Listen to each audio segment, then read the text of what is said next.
KP की बात करते थे, वहां आप यूनिवर्सिटीज का फंड कम कर रहे हैं, आप वहां यूनिवर्सिटीज के फंड को काट रहे हैं। आप मुझे बताएं क्या केपी में स्टूडेंट्स को तालीम हासिल करने का हक नहीं है? आपने खैबर पख्तूनख्वा का जो हशर किया है, अल्लाह ना करे कि कभी आपको मौका मिले, क्योंकि आपने पाकिस्तान के साथ भी यही करना है। और आज जो आप पाकिस्तान के साथ कर रहे हैं, ये जो आपने नया तरीका, ये ट्रोल का तरीका लगाया हुआ है, ये जो आपने डिजिटल टेररिज्म किया हुआ है, इसकी भी आपने हदें पार कर दी है। खैर से ये जो आपने डिजिटल टेररिज्म, ना किसी की पगड़ी छोड़ी, ना किसी का दुपट्टा छोड़ा, ना किसी की चादर छोड़ी। आप लोग समझते हैं कि ये डिजिटल टेररिज्म हम बर्दाश्त करेंगे? अब हम बर्दाश्त नहीं करेंगे।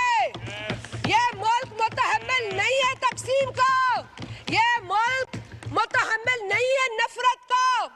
पाकिस्तान के मसाइल उस एक आदमी से बहुत बड़े हैं जिसका रोना रोज रोते हो तुम लोग। बहुत बड़े हमारे मसाइल। मेरी औलाद मुझसे पूछती है, मेरी बस करो, ये दहशतगर्दी नहीं चलेगी। मैं खातून हूँ, एहतराम करो, बैठो। बड़े खवातीन का एहतराम सिखा रहे थे, बैठो और सुनो। अब सुनो इस मुल्क को क्या चाहिए? इस मुल्क को रोजगार चाहिए, इस मुल्क को बिजली चाहिए, इस मुल्क को गुर्बत से निजात चाहिए, इस मुल्क की माओ को अपने बच्चों का मुस्तकबिल बेहतर करना है। वो आपके उमर रसीदा चेयरमैन की आसाइशों पे नहीं बात करनी हमें। उसको फ्रिज दे दो, उसको मुर्गी दे दो, उसको एसी दे दो, उसको ट्रेडमिल दे दो, उसको हर चीज दे दो और पाकिस्तान की आवाम को भूखा मरने दो। उसको सब कुछ दे दो और पाकिस्तान की आवाम को भूखा मारो। आपने हद कर दी है ढिठाई की। आप लोग ये जो बैनर, ये जो आप थोबड़े लेकर आ जाते हैं रोज यहाँ पर, ये जो रोज आप लोग लेकर आ जाते हैं, इससे पाकिस्तान के गरीब आवाम का पेट नहीं भर रहा, इससे हमारे बिजली के बिल नहीं भर रहे, इससे हमारे नौजवान को नौकरियां नहीं मिल रही है। तालीम चाहिए हमारे बच्चों को।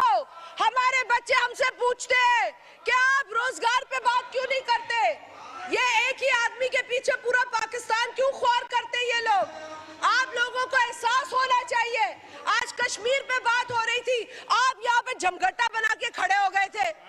आप लोग कहते हैं हमने कानून साजी कल की है। अरे भाई, कल करारदाद आई है फलस्तीन पर, परसों, या कानून साजी आप कैसे कर सकते हैं? आप लोगों को तो ये भी नहीं पता कि आप लेजिस्लेशन कर रहे हैं या करारदाद पेश कर रहे हैं।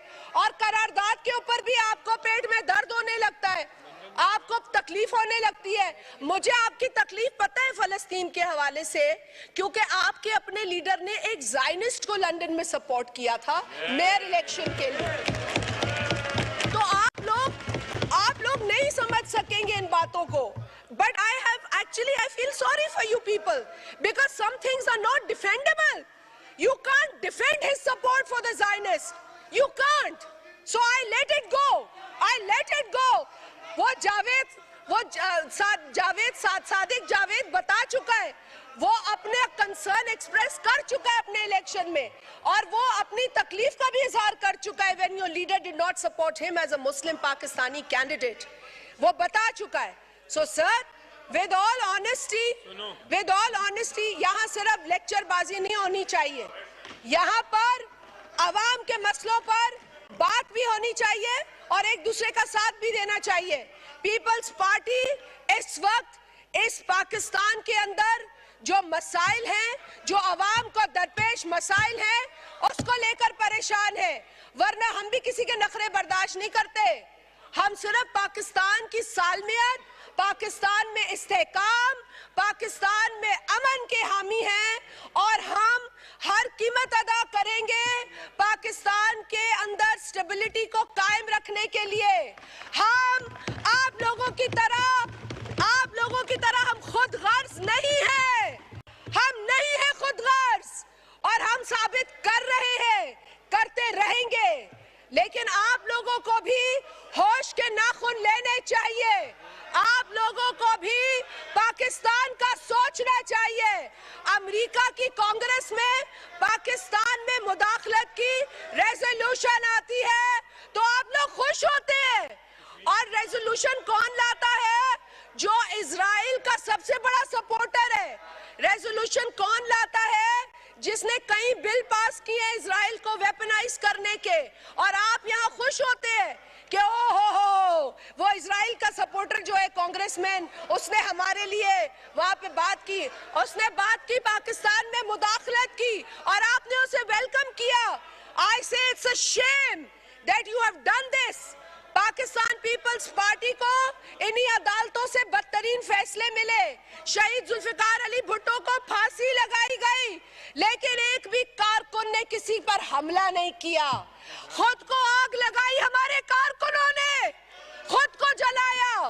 लेकिन आपने 9 मई को पूरे पाकिस्तान को तंग कर दिया। आपने वो हरकतें की है जो आज तारीख का हिस्सा भी है और हमारी नस्लें याद भी रखेंगी कि 9 मई को जो दहशतगर्दी इस मुल्क में हुई। अब आप अपना दामन झाड़ रहे हैं। अब आप कहते हैं वो तो हम में से थे ही नहीं। तो भाई अगर आप में से नहीं थे तो तौबा करो, उठ के माफी मांगो। आपने आज तक माफी तो मांगी नहीं। आप तो आज तक यही नहीं, मतलब ये आप जरूर कहते हैं कि हमारा उनसे ताल्लुक नहीं है। तो भाई अगर आपका ताल्लुक नहीं है तो जिन लोगों ने प्रेस कॉन्फ्रेंस की, जिन लोगों ने कॉल्स की, जिन लोगों ने लोगों को इश्तियाल दिलाया, जिन लोगों ने लोगों को जमा किया, आप फिर कहें कि आप उनको सजा मिलनी चाहिए। आप कंडेम करें उन लोगों को, आप मजम्मत करें उन लोगों की जो पाकिस्तान में तबाही, बर्बादी, तकसीम और नफरत फैलाता है। वो मुहिब्बे वतन नहीं हो सकता। वो मुहिब्बे वतन नहीं हो सकता। मुहिब्बे वतन वो है जिसको इदारे ने फांसी दी, उसने कुछ नहीं किया। मुहिब्बे वतन वो है जिसके कारकुनान को जेलों में डाला गया, औरतों को, मर्दों को कोड़े मारे गए, उसने मुल्क को नुकसान नहीं दिया। मुहिब्बे वतन वो है जिसको इस मुल्क से जाने पर मजबूर कर दिया गया, लेकिन उसने मुल्क को नुकसान नहीं दिया। मुहिब्बे वतन वो है जो आज सदर की कुर्सी पर है, 14 साल की जेल काट कर आया है। वो है मुहिब्बे वतन जो आज भी मुस्कुराता है और कहता है कि आओ सियासी डायलॉग करो। आप आज भी बड़ी बातें कर रहे हैं जेलों की। अच्छा होता कि अपने दौरे हुकूमत में भी आप उन चीजों की मजम्मत करते। जब फरियाल टालपुर साहिबा को ईद की एक चांद रात पर ले जाया गया था जेल, तो आप उठ के मजम्मत करते। आप मजम्मत करते जब मेरी बहनों को नैब अदालत के बाहर उठाकर पुलिस मोबाइल में डाला गया, आप मजम्मत करते। आप मजम्मत करते तो आज मैं भी कहती कि आप हक और सच की बात करते हैं। आप सेलेक्टिव बात करते हैं। आप जिस तरह की सिलेक्टेड हुकूमत है, उसी तरह के सिलेक्टेड लोग हैं, उसी तरह की सिलेक्टेड अपोजिशन बात नहीं करना चाहती तो हम एजेंट कर देंगे। आप तशरीफ रखें, आपको मौका मिलेगा, आपको अपोजिशन को मौका मिलेगा अपना व्यू कर बात करें। आप चेयर को डिक्टेट ना करें, ना इस तरह नहीं होगा। ने भी तौबा कर ली। आप लोग ऐसा टोला है जिसको लाने वाले भी परेशान हैं। अब वो कहते हैं कि इनसे पाकिस्तान को पनाह चाहिए। आपसे वाकई पाकिस्तान को पनाह चाहिए, क्योंकि आपसे पनाह मिलेगी तो पाकिस्तान तरक्की करेगा। आप लोगों की जो सोच है वो इंतशार पसंदाना है, नफरत आमेज है। और आप लोग इस मुल्क में जो बीज एक डिक्टेटर ने बोए थे नफरत के, उसको परवान चढ़ा रहे हैं। जिस डिक्टेटर ने इस मुल्क को मजहब के नाम पे तकसीम किया, फिरके के नाम पे तकसीम किया, जबान के नाम पे तकसीम किया, आप उसी डिक्टेटर के पैरोकार हैं। आप उसी का मैसेज आगे ले जा रहे हैं। आपने पाकिस्तान में नफरत को परवान चढ़ाया है। आपको चाहिए था कि आप जब हुकूमत में आए तो आप सब्र का पैगाम देते, लेकिन मैंने पहली दफा देखा ऐसी हुकूमत जो अपने ही बजट में अपनी ही बजट बुक्स ऑपोजिशन पे फेंक रही थी। ये पहली मर्तबा आप ही की हुकूमत जब थी सिलेक्टेड, उस वक्त ये मैंने देखा, और कभी नहीं देखा था कि हुकूमत ही ऑपोजिशन को किताबें मार रही हो। हमने वो मनाजिर भी इस असेंबली में देखे, अफसोसनाक मनाजिर।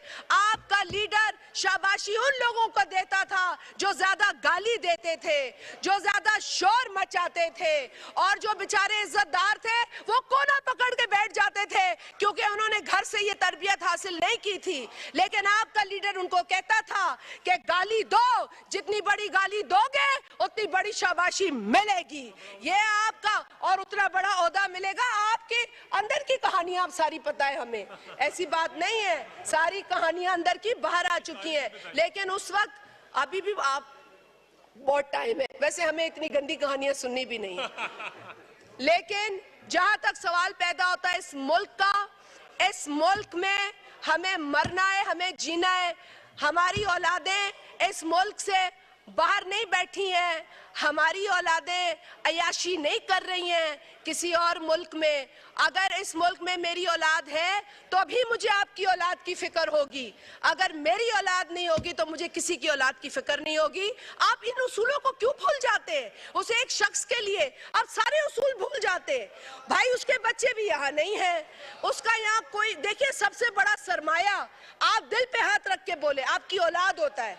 आपकी औलाद आपका सबसे बड़ा सरमाया है। जब आप अपने बच्चों को इस मैदान में नहीं उतारते तो आप दूसरों के बच्चों का सर मांगते हैं, दूसरों के बच्चों की जिंदगियां मांगते हैं, दूसरों के बच्चों के आप कुर्बानियां मांगते हैं। मेरा ख्याल है इस तरह की सेल्फिश पॉलिटिक्स इस मुल्क में खत्म होनी चाहिए। जिसने इस तरह की सियासत की है, पहले भी की थी, लोगों ने कहा था कि फ्रिज बेचो, टीवी बेचो, हथियार लो, मतलब जितनी नफरत फैलाई गई है, जितनी नफरत इस मुल्क में फैलाई गई है, जितनी नफरत इस मुल्क में फैलाई गई है, और जिसने ये मनुसियत फैलाई है उसका अंजाम बुरा हुआ है। हमने ये देखा है, माजी में देखा है, और हम आज भी देख रहे हैं। एक खोखले नारे, ये खोखले नारे, अब आप भी इसमें यकीन नहीं रखते। अभी ये 2-4 नारे लगाओगे, वो जो जेल में बैठा हुआ आपका बुजुर्ग है वो देखेगा, शाबाशी देगा।